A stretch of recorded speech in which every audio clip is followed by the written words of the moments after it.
Matt Damon, I'd rather just have bacon. So in case you missed it, in case you haven't heard about this, Matt Damon has been all over headlines the past week or so because he told this story that had a lot of people scratching their heads. Cliff Notes version, he basically told this story publicly about how he had made he implied that he made a gay joke using the word faggot at a dinner, and his daughter was very upset, walked away from the conversation, wrote him a handwritten letter, and upon reading this letter, he realized wow, my daughter is so insightful, she's right, I really should never be using this kind of language, I should be an LGBT, ally and blah, blah, blah, and all this stuff. So people were very puzzled by him sharing this, right? Because, there's a lot of things to be puzzled by. First off, to me, and I think probably to a lot of people who heard this story from him, it sounded very pandering, like he was trying to say, I just didn't know better, and then my daughter came through, and I really learned a lot, and I will never again. It sounded very almost like a political speech. But also you're are you basically telling us that you freely use the word faggot in casual conversation, and it took your daughter, a child, to teach you as a grown man and a father that's not really necessarily appropriate language? So people were very confused, and social media, snowball effect. By the way, highly recommend you check out some of the comments on memes and YouTube videos, because social media always comes out on top with the humor, that social media humor. But so people got upset, and he got a huge backlash from this because he implied that he just casually uses words like the word faggot. And then of course he felt obligated to respond, as celebrities always do, and then they have to do a public apology, whatever. His apology, in his defense, I will say, oftentimes celebrity apologies come off very tone deaf and disingenuous.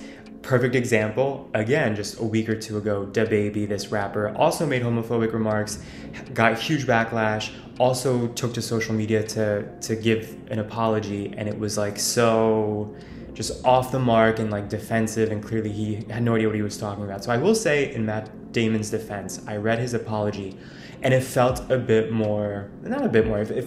actually did feel genuine to me, and he understood where people were coming from.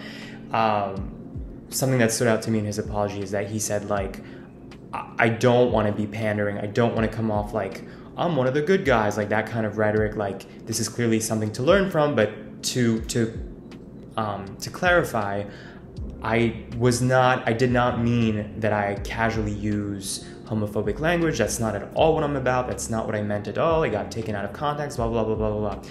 So his response made people even more confused, because now it's well, which part is the truth? The first story, where you basically made it sound like you used the word faggot, because otherwise why would your daughter write you a letter explaining to you why it's inappropriate to use language like that? Or is this apology not totally genuine, where you're claiming that you actually have never used language like that, and then that's not what you're about? Something is not making sense. So it's just funny how people dig their own graves like this, because he probably would have gotten more, approval from the public court of opinion if the second time with that apology, he had kind of come clean and been clear about what he meant or what he seemed to imply the first time around. I don't understand why people can't just be fully honest and authentic. And then some people are never gonna like you anyway, so you might as well just live in your truth and see who accepts you, who embraces you, and who doesn't, right? Even beyond celebrity culture, just in general, I feel just be honest, just own up to what you mean. Mean what you say what you mean. So the whole situation was really weird, but it is a really interesting conversation, right? How you have so many people like this. And I do find that it's oftentimes a certain kind of man in society that beyond any reasonable age continues to use that kind of derogatory language. What is a grown man of his age doing, presumably using words like faggot?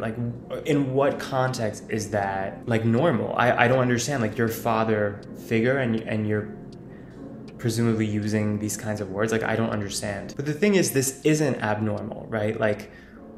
We act shocked by this kind of story, but the reality is we all have been around people like this. We all probably have people like this in our own families who don't have the ability to kind of question why they're using this language.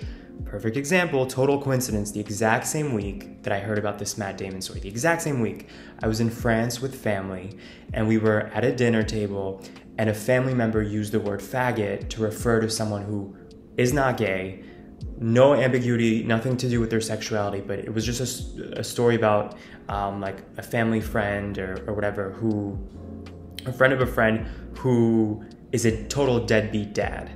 And my family member, his response to this, like out of frustration at this like deadbeat dad, was like, wow, what a faggot. Actually reminded me of, and I had totally forgotten about this, but for a chunk of middle school and high school, a phrase that I would hear in school a lot was, that's so gay.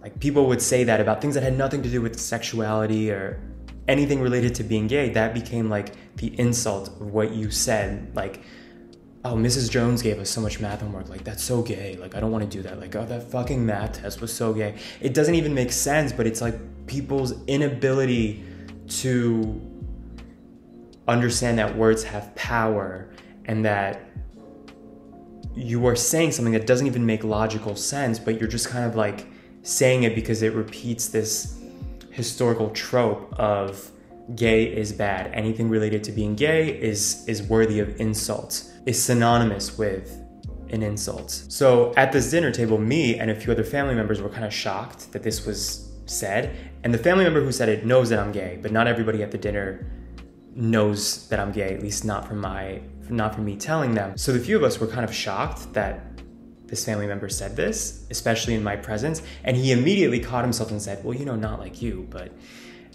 And we were, again, me and the other family members who like saw what was going on, we were like, wow, like some people like Matt Damon, presumably, just from what I read about the story, we don't know all the details, but it's just so interesting how a grown adult can, I don't know what the phrase is, like not see the nuances in this or not understand, again, what I just said, that words have power, which is why I also just don't like this idea of like reclaiming words, right? Like there's this whole thing with a lot of it, it's not just this word, but since this is what we're talking about, you do find that some gay people will call each other faggots, and it's like, they say it the way that people call themselves like, or call each other like bitches, like bitch, like da da da da da, right? It's this idea of reclaiming a word to destigmatize it.